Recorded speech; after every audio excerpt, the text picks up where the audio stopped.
Bismillahirrahmanirrahim. Assalamualaikum warahmatullahi wabarakatuh.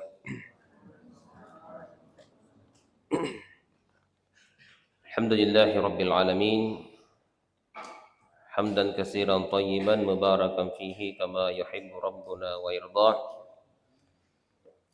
Wa asyhadu an la ilaha illallah wahdahu la syarika lah. Wa asyhadu anna Muhammadan abduhu wa rasuluhu. Allahumma salli wa sallim wa barik ala sayyidina wa habibina wa qudwatina wa syafi'ina Muhammad sallallahu alaihi wasallam wa ala alihi wa sahbihi wa man sara ala nahjihi wa iktafa atharahu wa ihtada bihuda wa istanna bi sunnatihi ila yaumiddin. Amma ba'd.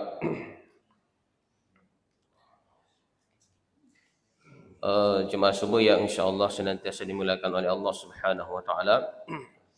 Alhamdulillah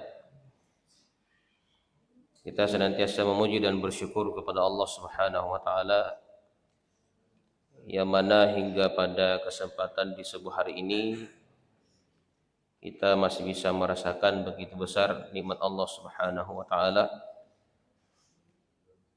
Utamanya ketika Allah Subhanahu wa taala senantiasa memberikan taufiknya kepada kita semua untuk melaksanakan berbagai macam ketaatan-ketaatan kepadanya. Dan dengan taufiknya inilah alhamdulillah pada hari ini kembali kita memulai aktivitas kita dengan ketaatan kepadanya. Kemudian salawat dan salam juga kita senantiasa kirimkan dan haturkan kepada Nabi kita Rasulullah Muhammad sallallahu alaihi wasallam, kepada para sahabat-sahabat yang mulia, para tabi'in dan atba'ut tabi'in beserta orang-orang yang senantiasa berupaya untuk meniti jalan mereka dengan baik sampai hari kiamat. Jemaah sekalian, insyaallah pada subuh hari ini kita akan mempelajari bersama-sama tentang hukum-hukum berpuasa di bulan suci Ramadan. Ya, karena insyaallah ya mungkin sekitar 20-an hari lagi ya kita akan memasuki bulan suci Ramadan.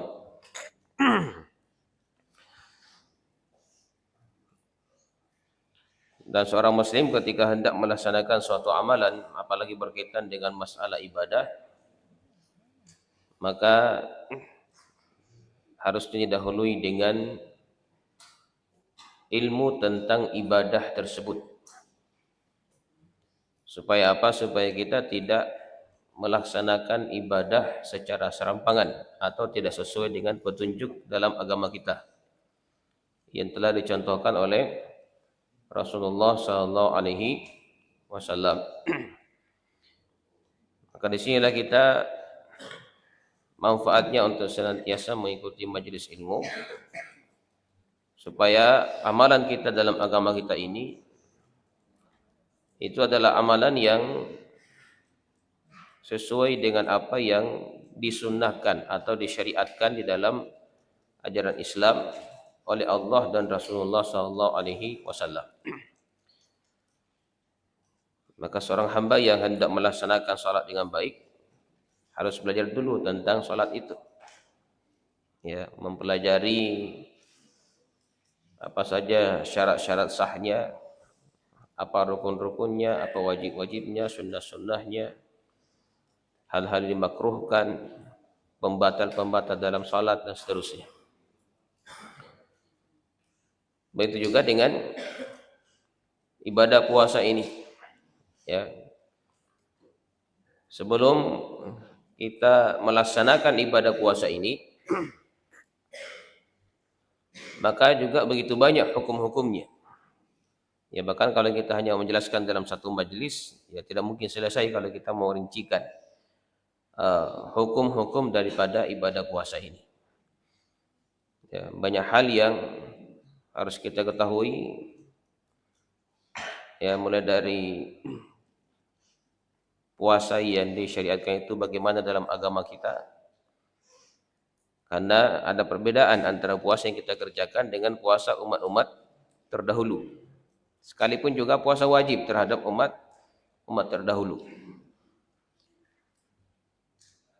Kemudian dari sisi rukun-rukunnya, kemudian syarat-syarat sahnya, syarat-syarat wajibnya, ya, apa pembatal-pembatalnya, kemudian bagaimana mendapatkan rukhsah, keringanan-keringanan apa saja yang bisa membuat seseorang tidak melaksanakan ibadah puasa di bulan suci Ramadan. Bagaimana cara menggantinya, mengqadha puasa itu kalau tidak sempat melaksanakan di bulan suci Ramadan. Nah, ini perkara-perkara yang perlu untuk kita ketahui. Berkaitan dengan ibadah puasa ini, di dalam bahasa Arab disebut dengan as-siyam atau as-saum. Jadi as-siyamu atau as-saum dalam bahasa Arab. Dia sama artinya dengan al-imsak. Ya, kalau kata-kata al-imsak juga sering kita dengar ya. Waktu imsak. Apa artinya imsak? Imsak itu artinya adalah menahan diri. Itu sama artinya dengan puasa. Ya. Puasa juga artinya adalah menahan diri. Ya, menahan diri.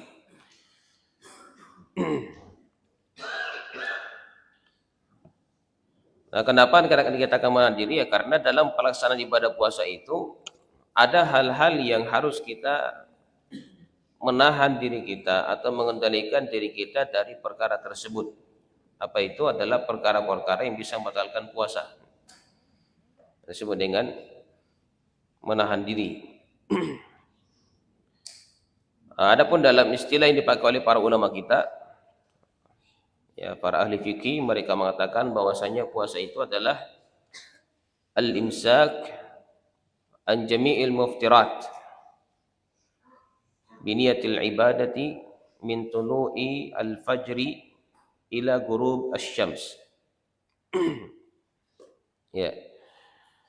Puasa itu adalah menahan diri dari semua perkara yang bisa membatalkannya. Ya, menahan diri dari semua perkara yang bisa membatalkan puasa itu. Sejak kapan? Dari terbitnya fajar. Terbitnya fajar. Maksudnya fajar di sini adalah fajar yang kedua, disebut dengan fajar shadiq, ketika sudah masuk waktu subuh. Ila ghurubis syams, sampai terbenamnya matahari. Jadi terbitnya fajar sampai terbenamnya matahari. Biniyatil ibadah, dengan berniat untuk melaksanakan ibadah. Nah, ini pengertian atau definisi apa yang dimaksud dengan ibadah puasa itu. Nah, dari apa yang kita sebutkan ini, di dalam melaksanakan ibadah puasa ada perkara-perkara yang perlu untuk diketahui. Ada namanya mubtilat, ya, pembatal puasa yang kita harus menghindarinya. Kemudian ada rentang waktu pelaksanaan ibadah puasa.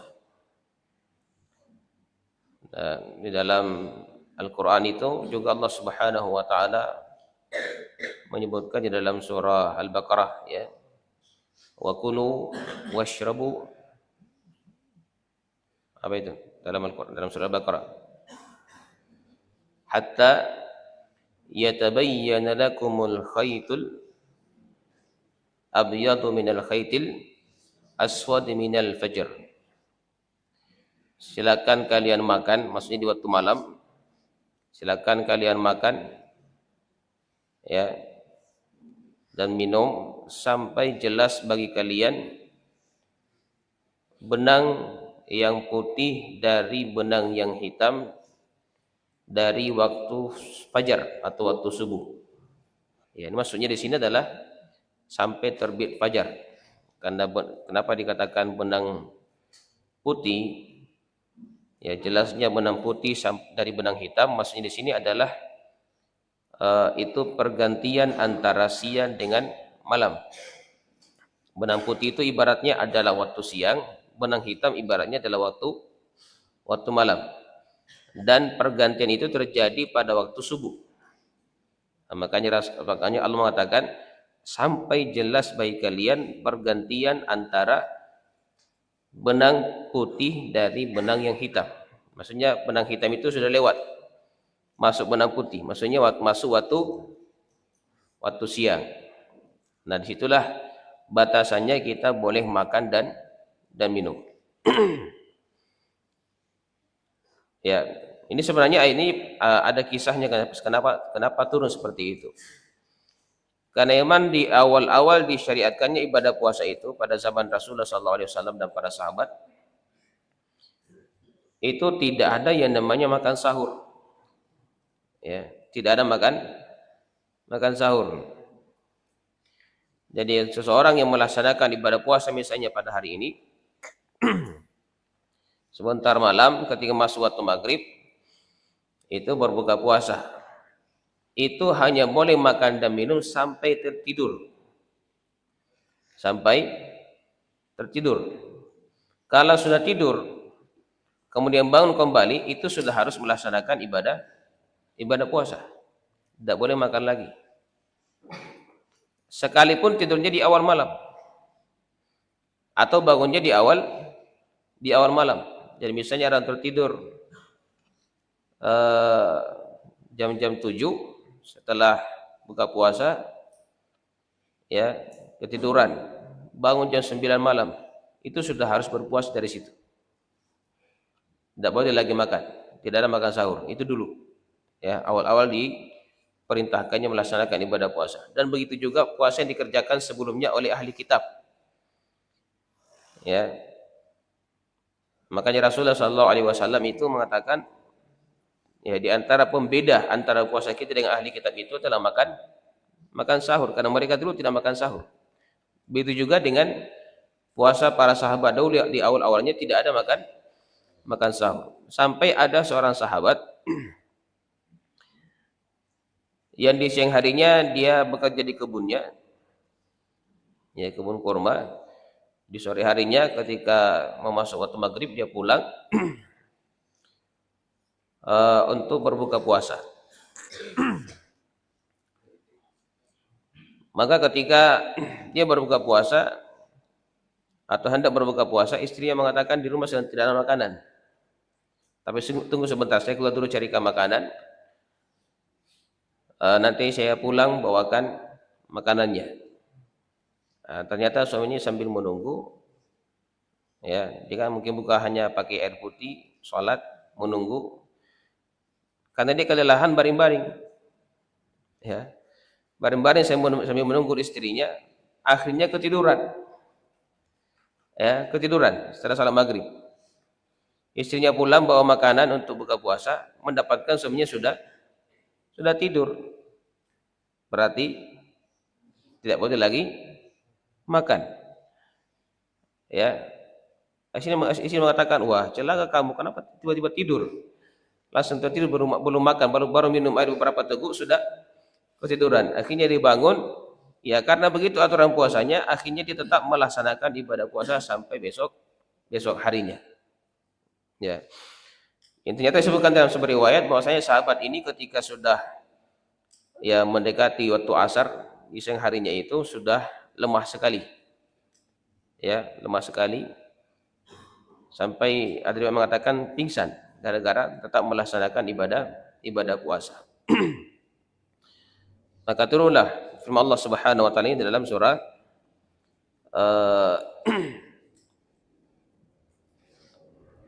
Al-Baqarah ya. Surah Al-Baqarah. Ini kalau kita lihat ayatnya di surah Al-Baqarah ini itu pada ayat yang ke-187. Ya. 187. Ini sebelum turun ayat ini seseorang tidak boleh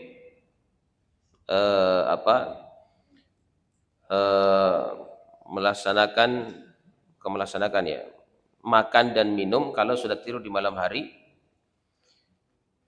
Termasuk di sini adalah bagi yang sudah berkeluarga tidak boleh mencampuri istri di malam hari. Ya, tidak boleh mencampuri istri di malam hari. Sampai-sampai ini bagi para sahabat adalah sesuatu yang sangat memberatkan. Ya, yang sangat memberatkan. Termasuk sahabat Umar bin Khattab radhiyallahu anhu, ya, itu sempat mencampuri istrinya. Ya. Maka Allah Subhanahu wa taala menurunkan ayat ini di dalam surah Al-Baqarah ini ayat 187. Wahilla lakum lailatas siyami rafasu ila nisaikum hunna libasun lakum wa antum libasun lahun. Jadi telah dihalalkan bagi kalian di malam bulan Ramadan ya untuk mendekati istri-istri kalian. Ya, mendekati istri-istri kalian. Ini rafas itu artinya sekalipun dia sebenarnya ungkapan ucapan tapi ini adalah kinayah kebolehan untuk mencampuri istri karena mereka adalah pakaian bagi kalian dan kalian pun adalah pakaian bagi mereka, kata Allah Subhanahu wa taala. Alimallahu annakum kuntum takhtanuna anfusakum fataba alaikum. Allah itu Maha mengetahui bahwasanya kalian pernah mengkhianati diri kalian sendiri. Ya, maksudnya di antara sahabat itu ada yang tetap mencampuri istri di malam hari. Ya. Fataba alaikum, tapi Allah Subhanahu wa taala telah mengampuni kalian. Wa afa ankum, dan memaafkan kalian. Bahasa itu fal'ana bashiruhun. Kemudian sekarang silakan kalian campur istri kalian, ya. Dan kemudian setelah itu ada firman Allah yang kita sebutkan tadi, wa kulu washrabu. Ya, silakan kalian makan dan minum sampai kapan? Sampai masuk waktu subuh. Ya, waktu fajar. Para sahabat ketika turun ayat ini mereka mengatakan mereka sangat senang dengan turunnya ayat ini karena diberikan kemudahan. Yang sebelumnya tidak boleh mereka mencampur istri malam hari, tidak boleh makan dan minum, sekarang dibolehkan sampai mendekati waktu subuh. Makanya menurut mereka ini adalah ayat rahmat dari Allah Subhanahu wa taala. Kemudian di dalam pelaksanaan ibadah puasa ini ada syarat-syarat yang harus terpenuhi. Ada namanya syarat wajib, ada namanya syarat sah. Ada syarat wajib, ada syarat sah. Syarat wajib itu adalah persyaratan-persyaratan yang ketika terpenuhi dalam diri seorang hamba, maka dia sudah wajib untuk melaksanakan ibadah puasa. Tidak boleh lagi meninggalkan ibadah puasa. Apa saja syarat wajibnya? Yang pertama adalah balik.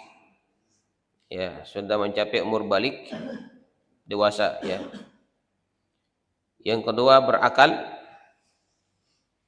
Ya, artinya tadi kalau dikatakan balik berarti anak-anak yang belum balik itu belum wajib melaksanakan ibadah puasa, tapi tetap perlu untuk dilatih, diajarkan untuk melaksanakan ibadah puasa. Yang kedua adalah berakal, akil. Ya. Jadi balik, akil, sehingga orang yang tidak berakal ya seperti orang gila itu tidak wajib melaksanakan ibadah puasa. Kenapa? Karena tidak bisa berniat. Ya, dia tidak bisa berniat. Yang ketiga al-Islam. Maka orang kafir tidak wajib melaksanakan ibadah puasa. Ya. Yang keempat, al-qudrah. Qudrah di sini adalah memiliki kemampuan. Jadi sekalipun dia balik, berakal, muslim, tapi tidak mampu melaksanakan ibadah puasa, ya, ini banyak nanti kita sebutkan teman-teman. Di antaranya adalah seperti orang yang sudah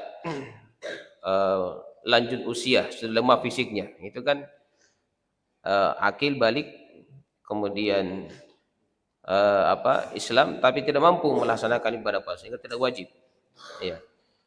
Kemudian yang keempat adalah as-sihah, dalam kondisi sehat, ya, kondisi sehat.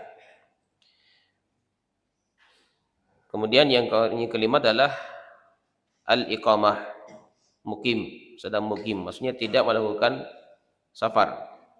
Nah, mereka inilah kalau terpenuhi dalam satu orang atau dalam satu diri seorang hamba 5 syarat ini, maka dia tidak boleh meninggalkan puasa.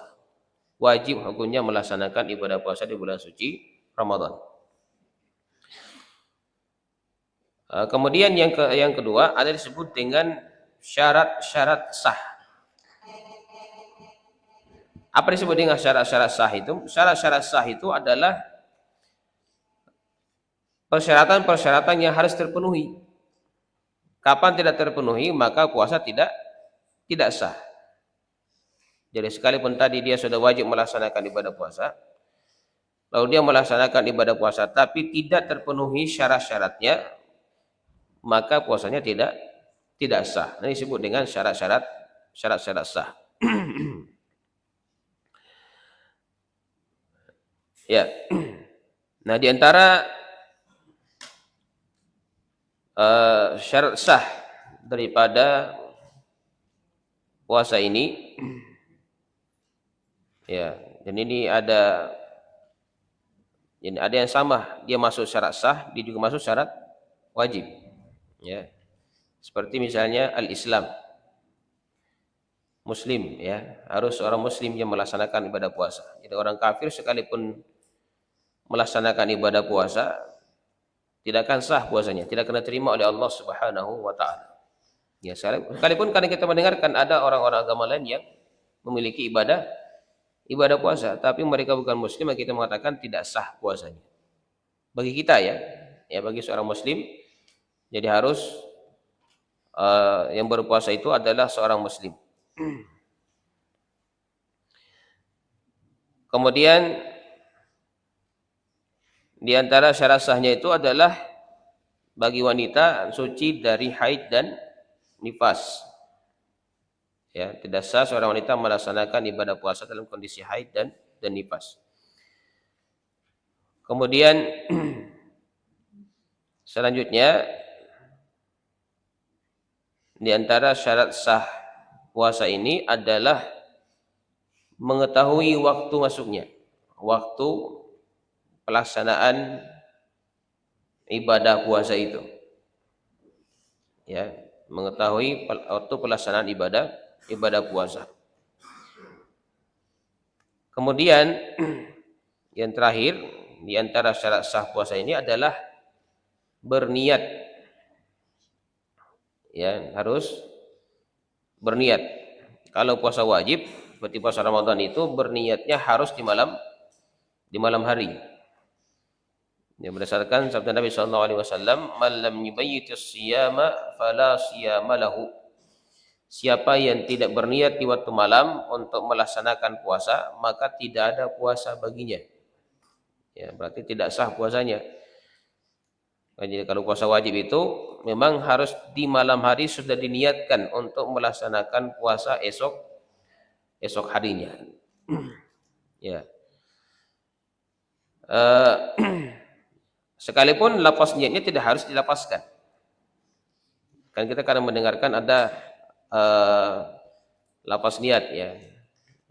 Nawaitu shauma ramadhana gadan. Itu ya. Yang kadang di sebagian orang itu dilafazkan, tapi kadang-kadang orang tidak tahu apa itu artinya. Ya. Dilapaskan saja. Kalau dilapaskan tanpa tahu artinya berarti bukan niat namanya. Itu sekedar mengucapkan tanpa berniat. Harusnya ya dikatakan niat itu memang dalam hati kita ada keinginan untuk melaksanakan ibadah puasa esok harinya. Itu sudah dikatakan berniat. Dan niatnya itu di waktu kapan saja di malam hari, mau di awal malam, tengah malam, di akhir malam. Sebelum penting niatnya sebelum masuk waktu subuh. Jadi kalau orang sudah bangun makan sahur,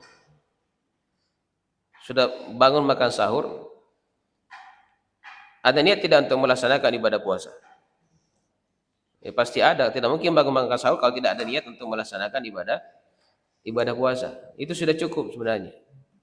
Sudah dikatakan dia berniat untuk melaksanakan ibadah puasa. Kalau dia sudah berniat makan sahur atau sudah makan sahur, maka dia sudah berniat untuk melaksanakan ibadah puasa.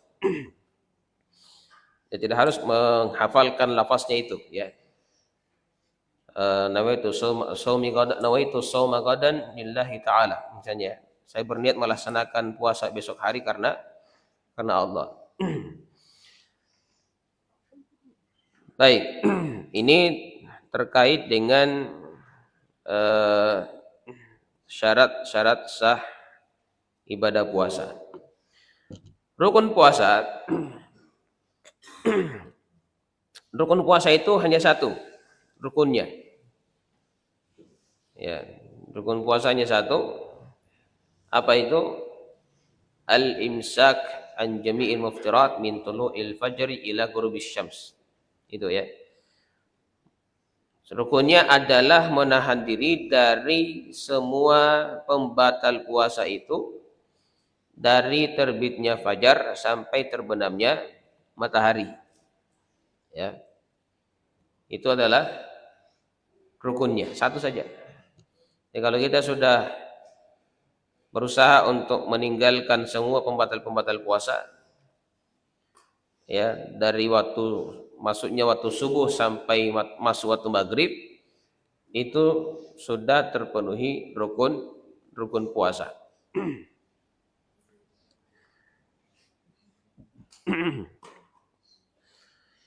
Kemudian selanjutnya adalah, ini karena dikatakan menahan diri dari pembatal-pembatal puasa. Nah, sekarang kita pelajari apa saja yang bisa membatalkan puasa. Ya, pembatal puasa. Nah, ini yang penting, ya. Penting juga kita ketahui. Kadang-kadang ada sebagian pembatal puasa yang kita merasa ragu dengannya, apakah membatalkan puasa atau tidak. Yang pertama adalah makan dan minum dan yang semisal dengannya dengan sengaja. Ya. Jadi makan dan minum. Jadi makan apa saja, minum apa saja, ya. Kala itu sampai ke kerongkongan dan ada unsur kesengajaan, maka itu membatalkan puasa sekalipun jumlahnya sedikit. Ya, sekalipun kadarnya sedikit, itu membatalkan puasa.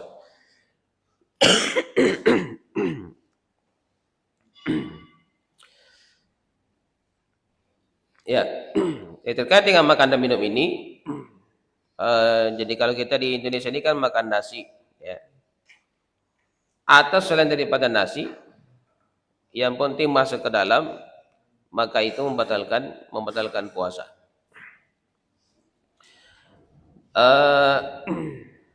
Termasuk di sini yang mengambil hukum makan dan minum itu adalah suntikan. Ya, suntikan maksudnya suntikan yang bukan hanya sekedar obat, tapi bisa menyuplai gizi atau vitamin ke dalam tubuh kita. Seperti suntikan impus. Ya, kalau seorang sakit diimpus, Nah, itu sama hukumnya dengan makan dan minum. Itu membatalkan puasa. Atau suntikan vitamin, ya, itu membatalkan puasa. Kalau suntikan biasa, suntikan obat biasa, ini ulama kita berbeda pendapat. Ada yang mengatakan membatalkan puasa, ada yang mengatakan tidak membatalkan puasa. Ya, tapi kalau kita lihat dari sisi hukum makan dan minum itu, kalau dia suntik biasa saja, suntik obat biasa, lebih kuat yang mengatakan tidak membatalkan puasa. Karena dia tidak menggantikan posisi makanan dan minuman.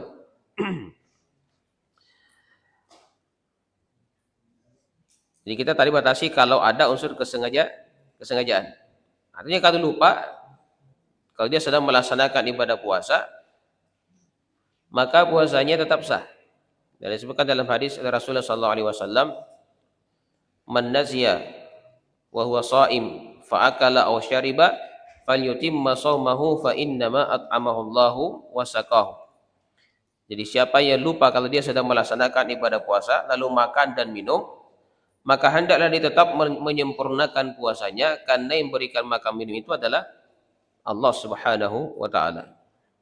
Ya, sampai dikatakan oleh Rasul, Allah yang berikan makan. Kalau memang dia lupa, dia sedang melaksanakan ibadah puasa.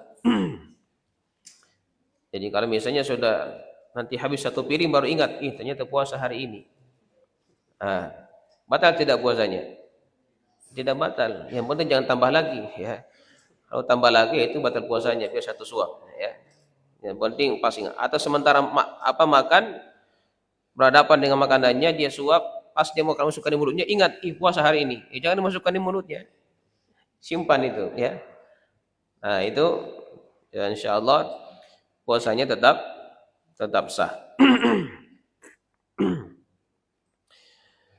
Adapun hal-hal yang tidak mengambil hukum makanan ketika tertelan, artinya tidak sama fungsinya, tidak menghilangkan sesuatu yang tidak dipakai untuk menghilangkan rasa lapar atau mengangkat rasa haus, tiba-tiba tertelan dalam mulut kita, itu tidak membatalkan puasa. Jadi misalnya kita keluar ke jalan, tiba-tiba banyak asap, ya, tercium masuk ke dalam, itu tidak membatalkan puasa. Atau ada yang memasak makanan misalnya, ya, aroma daripada bumbu-bumbunya itu kan tercium juga, terhirup sampai ke dalam, itu juga tidak membatalkan puasa. Atau ada orang yang tiba-tiba menguap, tidak tutup mulut, masuk lalat, masuk nyamuk, tertelan, batal puasanya? Tidak batal puasanya. Ya, tapi jangan begitu, ya. Kalau menguap ditutup mulut, tak, ya. Termasuk di sini yang diperselisihkan ulama kita itu adalah memakai obat tetes mata, ya. Ada juga obat tetes telinga, ada hidung, ya. Kalau hidung itu mengkhawatirkan memang, ya, kemungkinan besar ada yang tertelan, maka sebaiknya kita jangan melakukan obat tetes di hidung. Kalau mata, ada juga jadi perbedaan pendapat, ya, dengan telinga itu. Tapi sebenarnya kalau ada yang dimasukkan ke mata dan terasa sampai ke tenggorokan, saya pernah ada obat tetes mata. Dulu ada namanya Otem itu, ya, yang dari kayak madu, ya. Itu kalau dipakai di mata, terasa manisnya di tenggorokan. Ada sebaiknya jangan dipakai itu, karena ada sampai terasa ke tenggorokan itu. Pernah dimasukkan di mata. Ya. Nah, tapi kalau dia obat tetes biasa, maka insya Allah itu tidak masalah.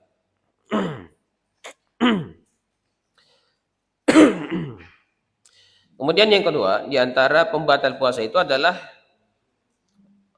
muntah dengan sengaja. Ya, muntah dengan sengaja. Jadi kalau dikatakan sengaja itu misalnya dia masukkan tangannya di korek-korek mulutnya baru muntah, atau minum obat perangsang perut, kemudian muntah keluar. Nah, itu namanya ada unsur kesengajaan. Ini berdasarkan sabda Nabi Shallallahu Alaihi Wasallam, "Man zara'ahul qai falyutimma shaumahu wa man istaqa'a amdan falyaqdi. Siapa yang dikalahkan oleh muntahnya, maksudnya keluar sendiri muntahnya itu, maka hendaklah tetap dia menyempurnakan puasanya. Tapi siapa yang muntah dengan sengaja, kata beliau, maka hendaklah dia mengganti puasanya. Kalau dikatakan mengganti puasa berarti batal puasanya pada hari itu. Kemudian di antara pembatal puasa khusus bagi wanita adalah datang bulan atau melahirkan, ya, datang bulan, haid dan nifas, ya, ini juga membatalkan puasa. Kemudian selanjutnya berapa sekarang? 4, ya, yang keempat. Nah, ini mohon maaf, ini harus disebutkan karena kalau tidak disebutkan tidak tahu, ya. Dikatakan inzalul mani amdan, keluarnya air mani dengan sengaja, ya, ada unsur kesengajaan. Ini juga pembatal puasa. Dan yang kelima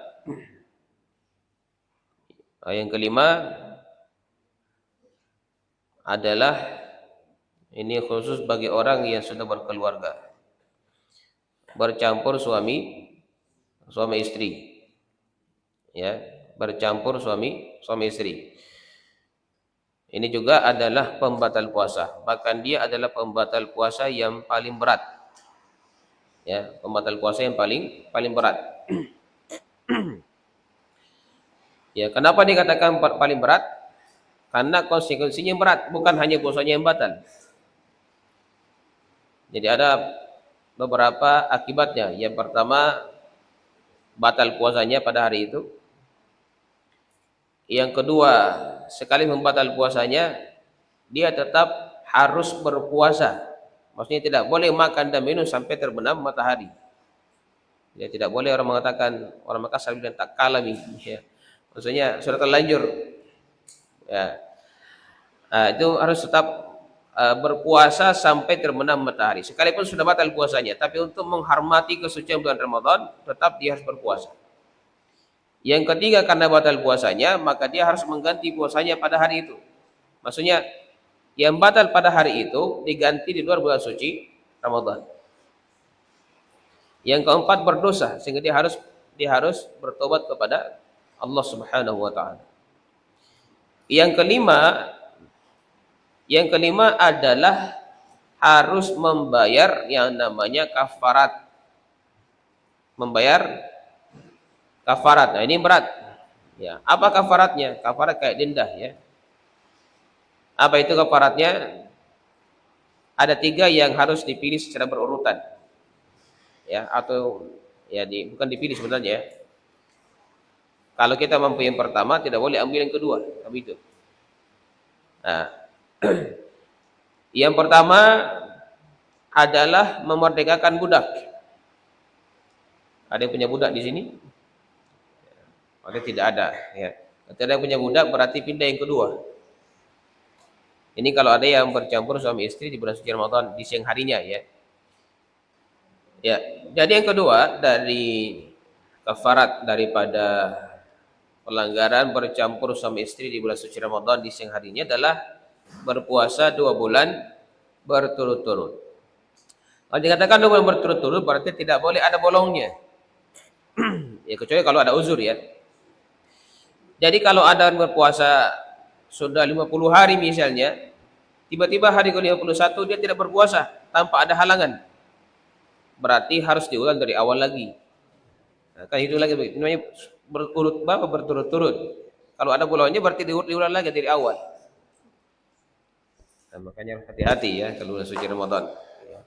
Harus pintar-pintar menahan diri. Jadi kalau anak muda itu jangan menikah kalau sudah menikah di bulan Ramadan dulu, ya. Sekalipun tidak haram, ya, kalau bisa menahan diri tidak masalah.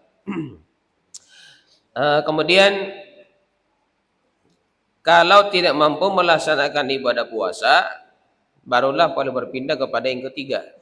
Jadi misalnya orangnya fisiknya tidak kuat juga atau sakit-sakitan, ya. Jangan juga dipaksa berpuasa 2 bulan berturut-turut.